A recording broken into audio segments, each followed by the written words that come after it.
¿Qué vamos a hacer hoy, tío? Vamos a ver qué hay en este museo. ¿Y en dónde estamos?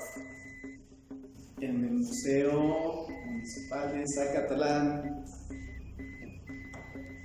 ¿Y qué venimos a ver o qué? Mira, lo que pasa es que el 13 de agosto se van a cumplir 500 años de la conquista de Tenochtitlan.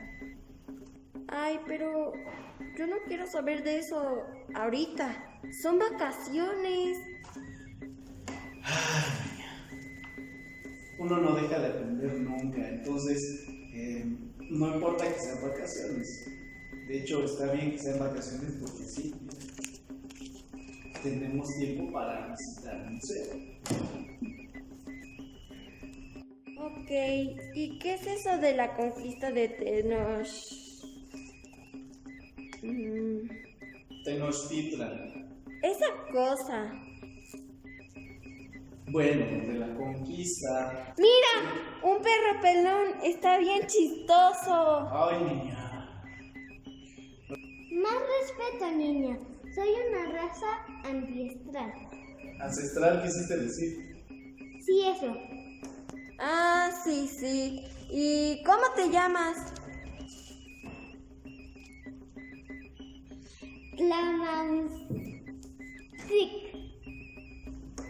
Creo que quisiste decir la Mamisoltic. Sí, eso. Qué bueno. No importa. Te llamaré Luna. Ese nombre está bien. Ok. Y ahora que somos amigas, ¿qué hacemos? Escuché a tu tía decir que iban a hablar de la conquista de Tenochtitlan. Tenochtitlan. Sí, eso. ¿Nos estabas espiando? No, pero este lugar es pequeño. Ok, está bien. Vamos a buscar a mi tío.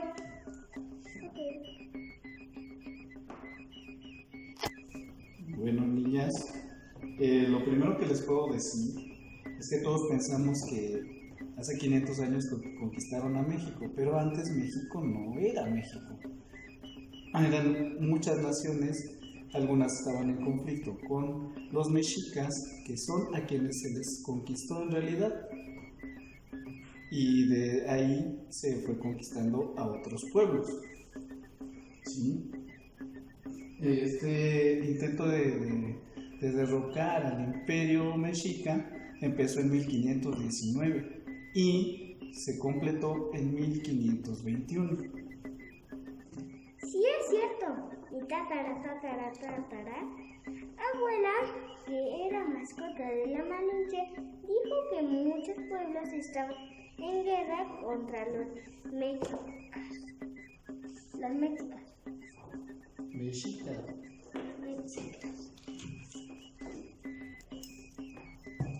Y bueno, la idea de que hayan sido vencidos estos indígenas generó el mito de que fueron conquistados todos los pueblos de México, pero en realidad no fue así. Solamente se venció el imperio mexica y algunos otros pueblos que se aliaron a los españoles ni siquiera fueron torturados o masacrados como algunas personas piensan. De hecho, algunos tienen ciertos privilegios.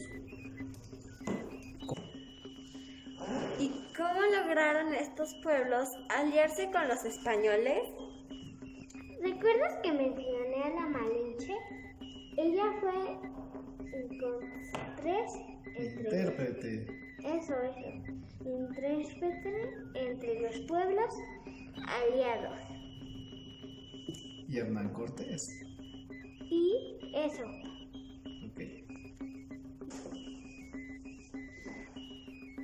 ¿Y cómo fue posible que vencieran a los mexicas? ¿Esta niña siempre es así de preguntona? No, hoy está tranquila. Pues no parece.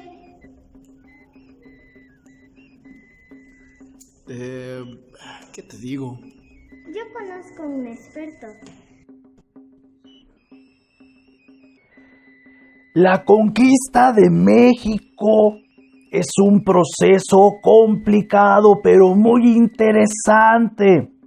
Y no solamente podemos explicarlo simplemente con la caída de México Tenochtitlan. No, es más interesante si nosotros empezamos a estudiarlo desde la llegada de los primeros europeos. Y permítanme, yo se los voy a explicar.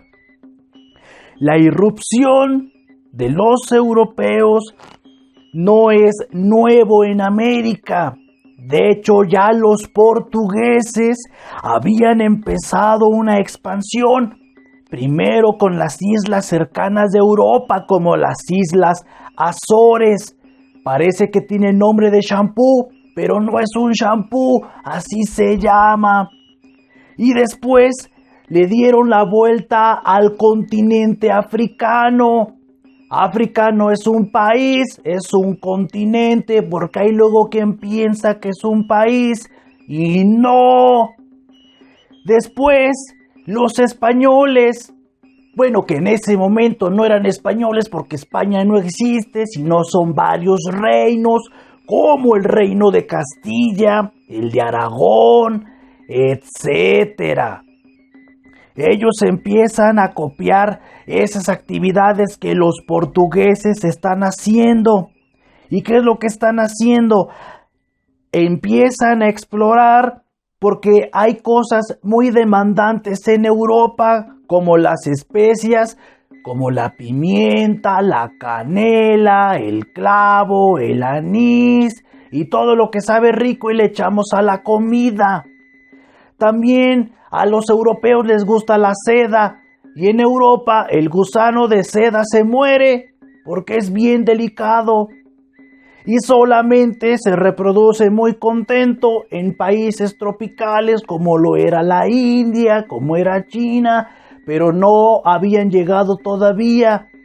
Entonces buscaban nuevos territorios para implementar y que el gusanito sobreviva. También les gusta mucho el azúcar y el azúcar también se da en climas tropicales, o sea, donde hay cocos, donde hay señoras en la playa, ahí. También les gusta mucho el oro. Sí, el oro, no el que repite las cosas como tonto, sino el oro de las joyas, los collares, los anillos, con lo que funciona mejor el iPhone, por eso es que es tan caro. Llegaron a lugares despoblados, algunas islas no tenían gente, entonces implementaron algunas actividades agrícolas y fue muy sencillo. Sin embargo, encontraron islas pobladas y los mendigos diezmaron a la población porque tenían mejor tecnología militar. Y los que estaban en esas islas, pues solamente se defendían con albures.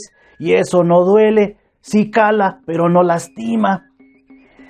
En otros lugares que erradicaron a la población, implementaron traer población negra de África. ¿Quiénes son los negritos? Pues los que bailan bien bonito la salsa. Ellos. Algunos eran comprados y otros eran secuestrados. Y eso es una lástima y hoy en día se sigue practicando. Ya no lo hagan, ya no compren gente, ya no. Por eso llevaban a gente morenita, negrita, a trabajar como esclavos.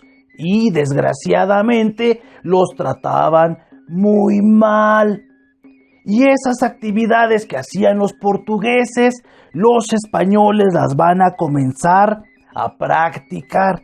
Se van a animar a comprar barcos, a mandarlos a hacer y van a financiar empresas de expansión como la que todos conocemos, la de Cristóbal Colón, y que tuvo los resultados que todos bien conocemos. y espero que los conozcan. Si no, pues vayan a ver otro video porque aquí no lo voy a explicar. Sin embargo, hay que decirlo, hubo una cosa diferente con los castellanos y los portugueses. Los castellanos trataron de entrar al circuito comercial, pero hubo algo distinto. Ellos trataron de encontrar más tierras. Les llamó mucho la atención encontrar más, no solamente la tierra de las uñas, sino seguir explorando. Y cuando encontraban tierras nuevas, formaban asentamientos, gobiernos, o sea, había quien les mandaba ahí, orden jurídico, o sea, había leyes, nadie debía de hacer lo que se le diera la gana. Trasladaron animalitos como los borregos, los toros, las vacas, etcétera. Todo eso grandote que nos comemos, esos animales. También se llevaron algunas actividades agrícolas como el sembrar la caña de azúcar. Entonces eso lo hizo distinto, pero ¿con qué propósito? Que al lugar a donde llegaran los españoles se pareciera a su hogar, al reino de Castilla. A partir del sometimiento del Caribe, empezaron muchas expediciones como la de Francisco Hernández de Córdoba y Juan de Grijalva. Por eso el río Grijalva se llama así, porque lo bautizaron con el apellido de Juan de Grijalva. Después que se consolida el avance continental, ya no insular, o sea de islas, sino continental, es cuando entra en escena Hernando Cortés, que la gente le dice Hernán, pero se llama Hernando. Ya en 1519, cuando lo mandan de Cuba, que después se enoja con Cuba y le dice, no, cubano, tú no. Y entonces se desapega de Cuba cuando empieza a avanzar por lo que hoy es la costa del Golfo. Primero entra con la península, donde se encuentra a unos náufragos, Jerónimo de Aguilar y Gonzalo Guerrero. Aunque se lleva una gran sorpresa porque Gonzalo Guerrero ya se casó, ya habla maya y ya tiene hijos y ya no quiere saber nada de los españoles. Pero Jerónimo de Aguilar dice, yo le entro, y él interpretaba o traducía del maya al español. Se siguen adentrando por la costa de México y van a llegar a Tabasco. Ahí van a tener una cruel batalla con los mayas del lugar y su jefe, que se llamaba Tapscup. Por eso Tabasco se llama así, en nombre, en memoria de ese líder maya. Esa batalla la pierden. Y fue cuando Cortés recibe de regalo 20 mujeres. La gente de ahí pensó que con eso se iba a conformar. Y entre esas 20 mujeres llegó una niña secuestrada y vendida como esclava, que con el tiempo se va a conocer como Malinche. Pero las crónicas del momento la llaman Malintzin. Desgraciadamente no conocemos su nombre, pero la historia popular así nos la ha hecho conocer, Malinche. Ella será su traductora del náhuatl al maya y Jerónimo de Aguilar le va a traducir lo que Malinche le dice en maya y él se lo traduce a Cortés en español. Es muy importante su participación en este proceso de conquista. Ella no es una traidora porque ella no es mexica, ella era de Tabasco. Entonces es algo muy importante que hay que reconocer. Cortés llega a lo que hoy es Veracruz y funda un cabildo como el que tienen los ayuntamientos. Y es que justamente es eso, un ayuntamiento, para deslindarse de Diego Velázquez, gobernador de Cuba, y así quedar bien con el rey de España, Carlos V. En Veracruz escucha noticias de una gente que se hace llamar Totonacú y entabla relaciones con ellos. Y Malinche fue muy importante en ese momento porque ella le traducía. Por eso a ella le llamaban lengua, porque era la traductora, la intérprete. Algunos totonacos se resistieron, pero también logran alianza con los españoles.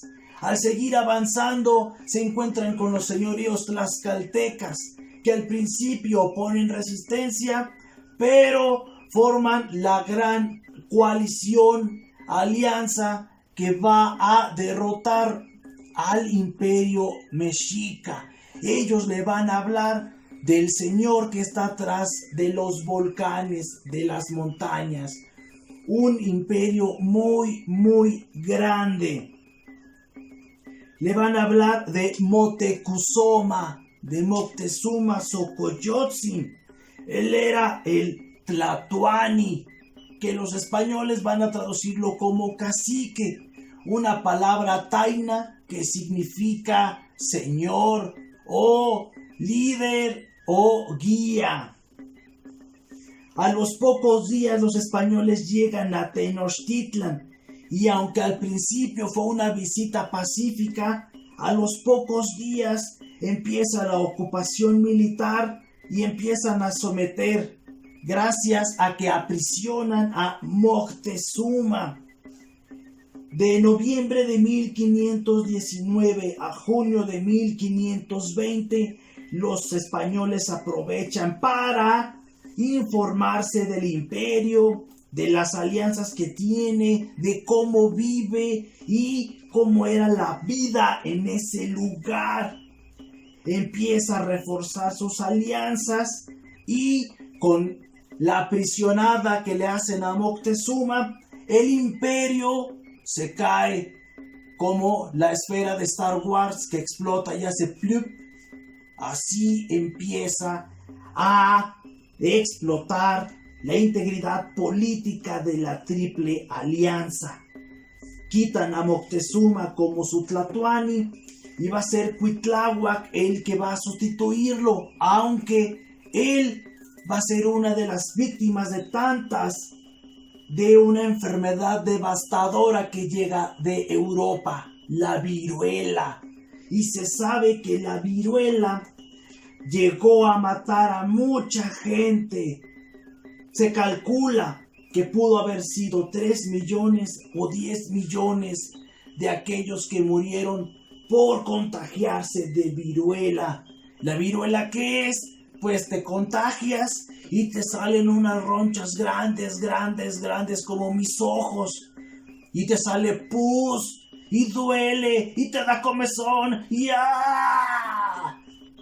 Y en ese momento no tenía cura. Algunos sobrevivían, pero quedaban con la cara llena de hoyos. Así, pero al revés. Y no había vacunas en ese momento, por eso hubo muchas muertes. Sin embargo, Tenochtitlan resiste y a pesar de la viruela comienza la resistencia mexica. Le pusieron mucho empeño para tratar de mantenerse y que los españoles y sus aliados indígenas no les ganaran. Resistió y resistió hasta que ya no resistió más. Así, otra vez. Y el 13 de agosto de 1521 capturan, secuestran al último tlatoani, Cuauhtémoc. No el que jugó en el América, no, ese no, sino Cuauhtémoc, el águila que cae. Por eso es que los españoles celebraban esa fecha en la época virreinal, porque era un símbolo del triunfo. Y para nosotros ya no celebramos esa fecha, se perdió. Entonces, en esa fecha, la Triple Alianza es sometida por la coalición de castellanos, extremeños, negros que venían con los españoles, algunas mujeres conquistadoras como María de Estrada, que se volvió muy conocida y encomendera, y la coalición de señoríos como los huejotzincas, totonacús, tlaxcaltecas y, aunque usted no lo crea, Texcoco, porque fue en Texcoco donde construyeron los famosos bergantines, unas lanchas grandes donde cercaron en el lago a los mexicas. Les cortaron el suministro de agua, los alimentos y sitiaron la isla grandota que era Tenochtitlan. Y fue así, queridos amigos, como el imperio mexica resistió, pero no pudo soportar con tanta cosa que le pasó y los españoles someten al imperio. Sin embargo, hay otra cosa más que decir. En 1521 no solamente es la única fecha que se siguen sometiendo a los pueblos de Mesoamérica. Hasta 1526 seguirán las batallas y las manipulaciones políticas, y algunas de ellas sin violencia. El reino purépecha de Michoacán pactó con los españoles y ellos no sufrieron las consecuencias violentas como los mexicas. Otros pueblos indígenas conservaron sus privilegios como los tlaxcaltecas por haber apoyado a los españoles. Sin embargo, todo quedó bajo el dominio español.